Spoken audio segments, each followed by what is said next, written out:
ઉનાળાની શરૂઆતમાં આજે વાઘોડિયા તાલુકાના સનોલી ગામે પીવાના પાણી માટે તેમજ પશુઓના માટે પાણીની સમસ્યા. વાઘોડિયાના સનોલી ગામમાં પીવાના પાણીની સમસ્યાને લઈને ગામની મહિલાઓ વાઘોડિયા તાલુકા પંચાયત કચેરી ખાતે પહોંચી હતી.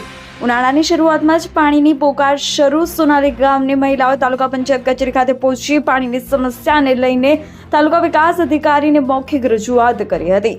તેમનું કહેવું એવું છે કે છેલ્લા 2 માસથી પીવાના પાણીની સમસ્યાઓ ભોગવી રહ્યા છીએ. તાલુકા વિકાસ અધિકારીને કરી રજૂઆત કરીને જણાવ્યું હતું કે સનોલી ગામે પીવાના પાણીની સમસ્યા હલ કરી આપવામાં આવશે. રિપોર્ટર મોલિન વ્યાસ, વાઘોડિયા.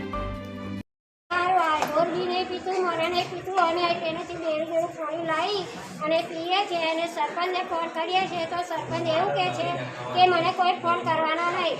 તો એને ફોન કરીએ તો પીવાનું પાણી આવતું નથી અને હેડપંપમાં પાણી છે તે ખરાબ આવે છે. તેમજ તળાવમાં જે પાણી છે એમાં મગર હોવાથી બધા લોકોને સમસ્યા થાય છે.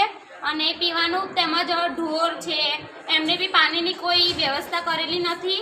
તેમજ પાણી આવતું જ નથી. ગામમાંથી આવ્યા છે સાહેબ, અમારે પાણીની તકલીફ છે. 2-4 મહિનાથી ઢોર પાવાનું નહીં, અમારે પાણી પીવાનું નહીં, કપડાં ધોવાનું નહીં, પાણી ઉનાળામાં કઈ લેવા જઈએ. સરપંચને કહીએ તો સરપંચ એવું કે અમારા જોડે તો પૈસા છે ને, પંચાયતને પૈસા આવતા નહીં, હું હજ કરાવું ના પાણીની કંઈ તકલીફ હું ના જાણું એવું કહે છે સરપંચ.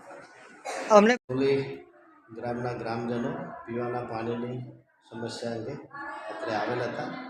અમે તાત્કાલિક પરિસ્થિતિની જાણ મેળવી આજ સાંજ સુધીમાં મોડી સાંજ સુધીમાં પાણીનો પ્રશ્ન હલ થાય તે પ્રમાણે તલાટી કમ મંત્રી અને સરપંચશ્રીને સૂચના આપવામાં આવેલ છે.